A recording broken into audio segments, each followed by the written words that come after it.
The top American diplomat put the onus on Russia to take steps to repair flagging relations with the United States, even as he conceded that congressional sanctions would pose a new obstacle. Holding out hope for warmer ties, Secretary of State Rex Tillerson said he'd meet with his Russian counterpart within days. In a wide-ranging assessment of his first 6 months in office, Tillerson on Tuesday also revealed the U.S. is looking at options to entice Venezuelan President Nicolas Maduro to leave power peacefully, insisted the U.S. doesn't blame China for North Korea's nuclear behavior despite the American pressure on Beijing. He said the U.S. is open to talks with Pyongyang, argued that Iran's military must leave Syria for the U.S. to cooperate with Russia on ending the Syrian civil war, named retired Gen. Anthony Zinni as special representative to try to resolve the Persian Gulf diplomatic crisis over Qatar. But on Russia's, Tillerson strained hardest to point to progress. He was unable to show that the U.S. has fulfilled President Donald Trump's objective of a new, more cooperative relationship between the former Cold War foes, noting only modest efforts in Syria as a sign the nations share some common goals. While he said frustrated Americans want the U.S. to get along with the nuclear-armed power, he did not address the deep suspicions at home about the president's intentions. U.S. intelligence agencies have formally accused Moscow of meddling in the 2016 presidential election to help Trump. The situation is bad, but believe me, it can get worse, Tillerson said, recounting his message to Russian President Vladimir Putin when they met in March.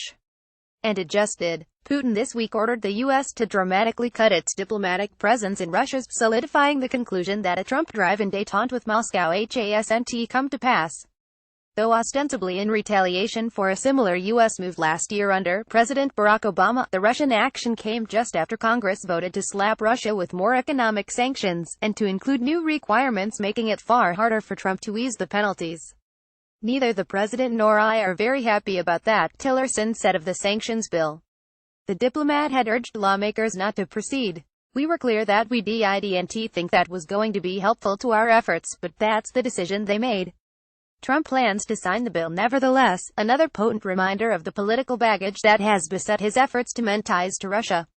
If Trump were to veto the bill, Congress would almost surely override his veto.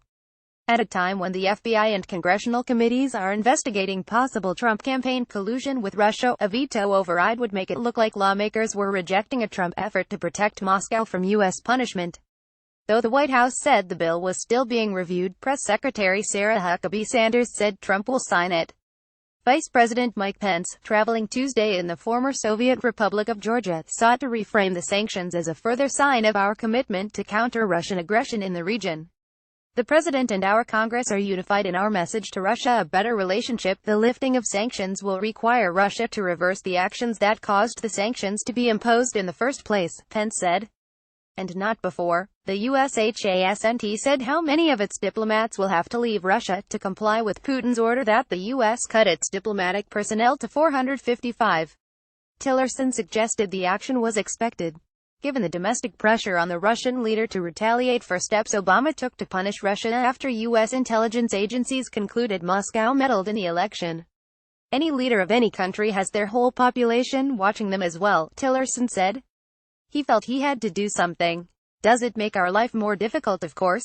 In a rare question-and-answer session, Tillerson recalled Trump's meeting with Sergei Lavrov, Putin's top diplomat, 3 months ago. Tillerson said the president told the Russian foreign minister, "We need some good news." Though there have been few such positive developments, Tillerson highlighted Syria, where the U.S. and Russia brokered a ceasefire in the country's southwest that appears to be holding, as proof there are opportunities for effective collaboration. The next substantive conversation about how to move forward will likely be over the weekend.